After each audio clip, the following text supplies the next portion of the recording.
बड़ा मेहरबान और निहायत रहम करने वाला है। मैं हूं वकार चौधरी, आप मेरे साथ सीख रहे हैं बच्चों। आज एडवांस अकाउंटिंग का फर्स्ट टॉपिक मैंने जो सिलेक्ट किया है वो है कंसाइनमेंट अकाउंट।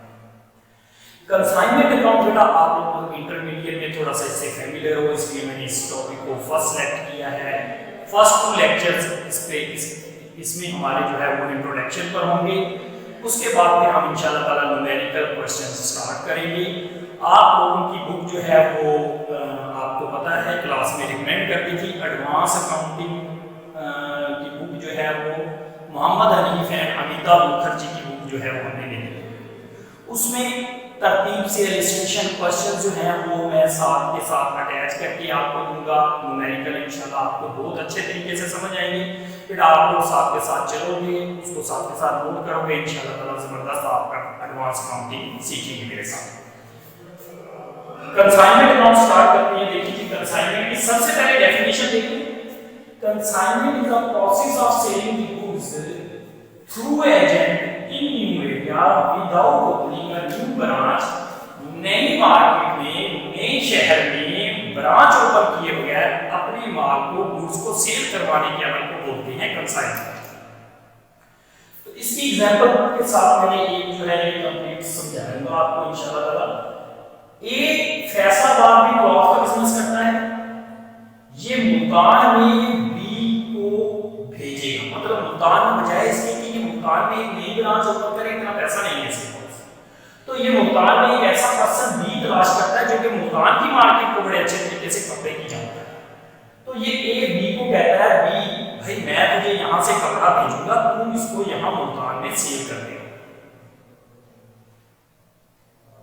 इसके बाद ये ए जो है बी को अब गुड्स भेजेगा, बी उसको आगे सेल करेगा और इसका बी को मिलेगा कमीशन। बी किस लिए काम करता है? कमीशन के लिए। अब देखिए इसमें सबसे पहले ए चूंकि गुड्स को भेजने वाला है और बी गुड्स को रिसीव करके आगे भेजेगा। ए गुड्स को भेजने वाला है, इस वजह से ए को कहेंगे consignor. Consignor is the person who send the goods to the agent for sale on consignment basis. जैसे ए ने उसको माल भेजा तो ए बी के लिहाज से बन गया consignor. Consignor is the person who receive the goods and sell it on commission basis. जैसे ए चूंकि माल का मालिक है तो इस लिहाज से हम ए को प्रिंसिपल भी कह सकते हैं, और बी चूंकि ए के बिहाफ पर काम कर रहा है, जो बिहाफ पर काम करता है उसको बोलते हैं एजेंट। तो इस लिहाज से इन दोनों की जो रिलेशनशिप है वो एजेंसी की रिलेशनशिप हो जाएगी। ठीक है, समझ आ रही बात जी। अब जैसे ही ए ने बी को माल भेजना है किसी ट्रक के जरिए या किसी कैरेज के जरिए, उससे पहले ये उसको एक भेजेगा डॉक्यूमेंट, जिस डॉक्यूमेंट के साथ अटैच होगी ड्राइवर की शनाख्ती कार्ड की कॉपी, फोटो और साथ सारी गुड्स की डिटेल उसमें मेंशन होगी, और उस डिटेल वाला डॉक्यूमेंट बी के पास पहले से आ जाएगा। उस डॉक्यूमेंट को बोलते हैं परफॉर्मा इनवॉइस। हम कह सकते हैं परफॉर्मा इनवॉइस का document which is sent by the consignor to consignee in which detail of goods sent is mention. Detail of quantity, quality of goods, सारा कुछ उसमें मेंशन होगा कि ये चीज मैं आपको भेज रहा हूं, तो इसको बोलते हैं परफॉर्मा इनवॉइस। अब देखिए जैसे एक गुड्स को भेजेगा, वो गुड्स जो है वो सेंड करेगा, उस पर कुछ एक्सपेंसेस करेगा, इंश्योरेंस अदा कर सकता है, कंसाइनर खर्चे करेगा, इंश्योरेंस, कैरेज या फ्रेट अदा करने के बाद माल रवाना कर देगा। अब गुड्स जैसे वो रवाना करेगा, दरमियान में दो तरह के लॉसेस होने का चांस है डियर स्टूडेंट्स। एक तो लॉस है नॉर्मल, जो कि हर सूरत बर्दाश्त करना पड़ता है। Loss by shrinkage, leakage, breakage की वजह से होने वाला लॉस जो है ये नॉर्मल लॉस कंसीडर किया जाता है, जो कि हर सूरत होना होता है, इसको इग्नोर करते हैं। इस पर इंश्योरेंस नहीं, इंश्योरेंस कंपनी इंश्योरेंस नहीं देती। इस पर नॉर्मल लॉस पर वो देती है। एबनॉर्मल केस, एबनॉर्मल लॉस ऐसा लॉस होता है जो कि कभी कभार होना होता है, जिससे हम अवॉइड कर सकते हैं। Loss by earthquake, by fire, bye flood, इस किस्म का लॉस जो है ये एबनॉर्मल लॉस कहलाता है। माल आ गया जनाब कंसाइनर के पास, जैसे माल आएगा उसको अनलोडिंग के चार्जेस देगा, एक्सपेंस करेगा, बी अपनी एक्सपेंस करेगा, अनलोडिंग करेगा, गोडाउन में माल रखेगा, शुरू में उसका रेंट अदा करेगा, ये बी की एक्सपेंस होगी।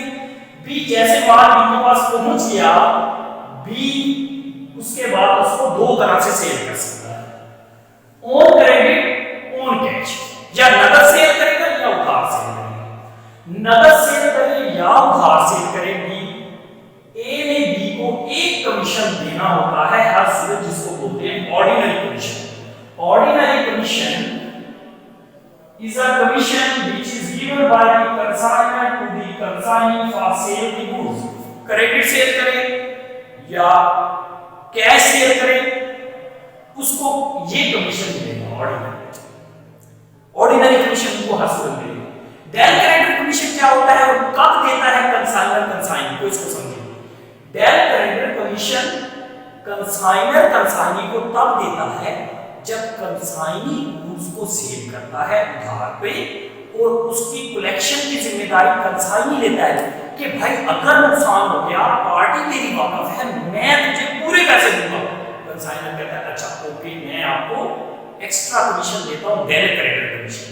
तो वो डेल क्रेडिट कमीशन कहलाएगा। डेफिनेशन नोट करें, del credit commission is a commission which is given by the consignor to the consignee when consignee sell the goods on credit and take the responsibility for collection of debts.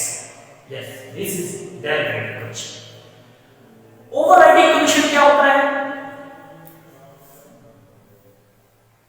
Overriding commission is commission which is given by the consignor to the consignee when consignee introduce new product in the market of consignor. Consignor की जब कोई नई product consignor launch करना चाहता है, consignor उसको market में introduce करवाता है, तो उसको बोलते हैं ओवरराइडिंग कमीशन। ये बेटा आप लोगों को समझ आ गया, ओवरराइडिंग कमीशन क्लियर हो गया।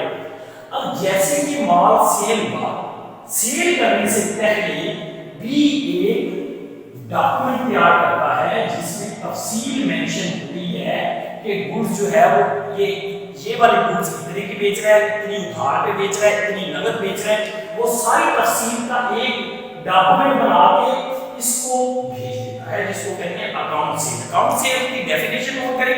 Account sale is a document which is send by the consignee to the consignor in which detail of goods send is in which detail of goods sold is mention. ठीक हो गया। अब ये consignee अपने खर्चे काट के, अपनी कमीशंस काट के बाकी सारा पैसा एक को भेज देगा। अब समटाइम ऐसा होता है कि ए कहता है कि भाई मुझे कुछ एडवांस के तौर पे पहले भेज, तब मैं माल भेजूंगा। अगर बी ने ए को पहले कुछ एडवांस भेजा हुआ है, एडवांस नोट करें, दो तरफ से भेज सकते हैं, या तो चेक भेज सकता है या ऑनलाइन ही ए को एडवांस भेज सकता है, वो या वो बिल रिसीवेबल पे बिल भेजेगा, या वो चेक भेज सकता है, या ऑनलाइन करा सकता है, या वो एडवांस भेजेगा थ्रू बैंक ओवरड्राफ्ट। तो जिस जरिए से भी बी ने ए को पहले से एडवांस भेजा हुआ है, तो बी वो एडवांस काटने के बाद बाकी का पैसा जो है वो ए को भेजेगा। बाद में जब सेल हो जाएगी तो उसमें से सारे एक्सपेंसेस भी काटेगा, उसमें से वो अपनी कमीशन भी काटेगा, उसमें जो एडवांस भेजा हुआ वो भी माइनस करने के बाद बाकी पैसा बी जो है वो ए को भेज देगा। मैं इस पूरे लेक्चर को बेटा क्विक रिवीजन करते हैं इसकी। सबसे पहले देखते हैं कंसाइनमेंट क्या है। Consignment is the process of selling the goods through agent new area without opening any branch. नई एरिया में नई ब्रांच ओपन किए बगैर माल को सेल करवाने के हम कहते हैं कंसाइनमेंट। दो पार्टीज इन्वॉल्व होती है, कंसाइनर और कंसाइनर। कंसाइनर जो गुड्स भेजता है, कंसाइनी जिसको गुड्स भेजी जाती है उसमें आगे कमीशन बेसिस पर उसको सेल करना होता है। चूंकि ए माल का मालिक होता है इस लिहाज से हम इसको प्रिंसिपल भी कह सकते हैं, और बी चूंकि एजेंट के तौर पर काम करता है इसलिए हम उसको एजेंट कह सकते हैं। दो तरह की इसमें डॉक्यूमेंट इन्वॉल्व होती है, परफॉर्मा इनवॉइस और दूसरी account sale. Proforma invoice is a document which is send by the consignor to the consignee in which detail of goods sent is mentioned. Account sale is a document which is sent by the consignee to the consignor in which detail of goods sold is rich. दो तरह के loss होते हैं, normal loss और abnormal loss. Normal loss ऐसा loss होता है जो कि ब्रेकेज, श्रिंकेज और लीकेज की वजह से होता है, जिससे अवॉइड किया जाता नहीं जा सकता, नॉर्मल लॉस से नहीं बचा जा सकता। एबनॉर्मल लॉस ऐसा लॉस होता है जिसे आप अवॉइड कर सकते हैं, जिससे बच सकते हैं through care, through insurance, by flood, by earthquake, by fire, ये लॉस होते हैं। अब माल इसके पास पहुंच गया जनाब, उसके बाद इसने उसको या नगद सेल करना है या उधार सेल करना है। सेल करने के बाद इसने एक्सपेंस और कमीशन काटने के बाद, एडवांस करने के बाद बाकी पैसा ए को भेजिए। तीन तरह के कमीशन होते हैं, ordinary commission, direct current commission और ओवरराइडिंग कमीशन। ऑर्डिनरी कमीशन ऐसा कमीशन होता है जो कंसाइनर कंसाइनी को हर सूरत देता है जब क्योंकि उसने उसके बिहाफ पर काम करना है। Direct current commission consignor consignee को तब देता है जब वो गुड्स को क्रेडिट सेल करे और बैड डेट्स की रिस्पांसिबिलिटी कंसाइनी है। ओवरराइडिंग कमीशन कंसाइनर कंसाइनी को तब देता है जब वो मार्केट में कंसाइनर के न्यू प्रोडक्ट को इंट्रोड्यूस करता है। उम्मीद करता हूँ बेटा आप लोगों को आज का हमारा ये लेक्चर जो है वो समझ आ गया होगा। आप लोग इसको नोट करते जाइएगा, इसकी असाइनमेंट्स आपके साथ बनाते जाइएगा। नेक्स्ट लेक्चर में हम इंशाल्लाह सीखेंगे कंसाइनमेंट अकाउंट को प्रिपेयर करने के लिए, न्यूमेरिकल सॉल्व करने के लिए उसके फॉर्मेट्स को समझेंगे। नेक्स्ट लेक्चर में मिलेंगे, तब तक के लिए अल्लाह हाफिज, थैंक यू वेरी मच।